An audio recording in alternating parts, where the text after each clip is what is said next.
এখান থেকেই জাল টানা শুরু করা হয়েছে। মাছের এত চাপ হয়ে গেছে যে যেতে পারছে না, ঠেলে ঠেলে নিতে হচ্ছে।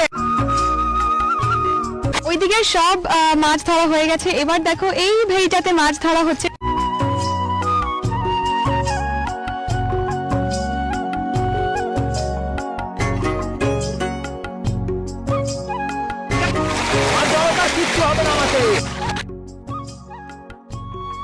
হ্যালো বন্ধুরা, আমি রচনা বিশ্বাস তোমাদের সবাইকে স্বাগত জানাই এই চ্যানেলের আরো একটি নতুন ভিডিওতে। আমি যখনই কমেন্ট চেক করি তোমরা দেখি প্রচুর মানুষ কমেন্ট করেছো যে দিদি মাছের ভিডিও দাও, মাছের ভিডিও কেন করছো না।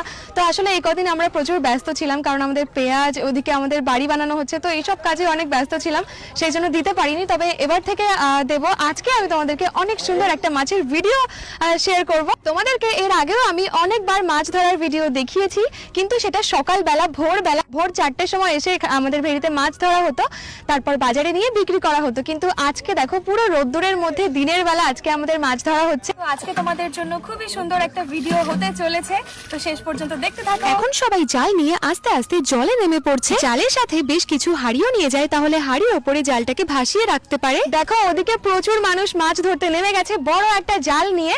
তো মাছটা ধরার পর আমি তোমাদেরকে দেখাচ্ছি। এখানে আমাদের অনেকটা জায়গা নিয়ে মাছের চাষ করা হয়েছে, তার জন্য 3 থেকে 4 বার জাল টানা হবে। এখান থেকেই জাল টানা শুরু করা হয়েছে। এই দেখো আমাদের জাল কিন্তু প্রায় টানা হয়ে গেছে। পুরো ভেড়ি থেকে জালটা টেনে এই জায়গাটায় এনে আনা হয়েছে। দেখো মাছ ভেতরে কেমন লাফাচ্ছে। সবাই মিলে ভেড়ির চারিদিক থেকে জাল টেনে একটা জায়গায় এনে জড়ো করে, তারপর সেই মাছগুলোকে জাল থেকে হাঁপাতে নেওয়া হয়। আমি যখনই এরকম মাছ ধরার ভিডিও শেয়ার করি তখনই তোমরা খুব রেসপন্স করো, তোমাদেরও এই মাছ ধরা দেখতে ভীষণ ভালো লাগে। যদিও মাছ ধরার ভিডিও তোমাদের সাথে অনেকদিন শেয়ার করতে পারিনি কিছু কারণে। এই যে দেখো এখন পুরো মাছটাকে জাল থেকে হাঁপার মধ্যে নিয়ে নেওয়া হচ্ছে, কিন্তু সব মাছ নেওয়া যায়নি, কারণ জালে প্রচুর মাছ চলে এসেছিল। এত মাছ একসাথে নিলে ওদের সমস্যা হতে পারে, তার জন্য বাবা বাকি মাছগুলোকে ছেড়ে দিয়েছিল যাতে কোনো সমস্যা না হয়।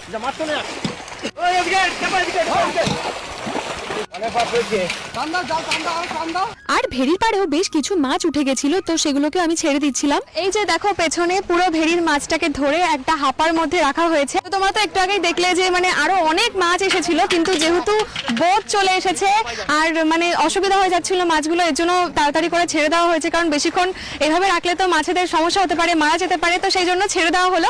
আর এখানে বাকি মাছগুলোকে রাখা হয়েছে। এই যে মাছগুলোকে হাঁপার মধ্যে রাখা হলো, এগুলোকে এখন অন্য একটা ভেড়িতে নিয়ে যাওয়া হবে। এটা যখন আমি শর্ট ভিডিওতে শেয়ার করেছিলাম তখন তোমরা অনেকেই বলেছিলে যে তোমাদের মাঝে মাঝে এরকম এক ভেড়ি থেকে অন্য ভেড়িতে মাছ নিয়ে যাওয়া হয় কেন। তো ভিডিওটা দেখতে থাকো, একটু পরেই আমার বাবা তোমাদেরকে এই উত্তরটা দিয়ে দেবে। দুটো ভেড়ির মাঝখানে এরকম একটা জায়গা করা হয়েছে একটা ভেড়ি থেকে অন্য ভেড়িতে মাছ নিয়ে যাওয়ার জন্য। এখানে দ্বিতীয়বার আবার সবাই মাছ ধরতে নেমে পড়েছে। এই জায়গাটা এত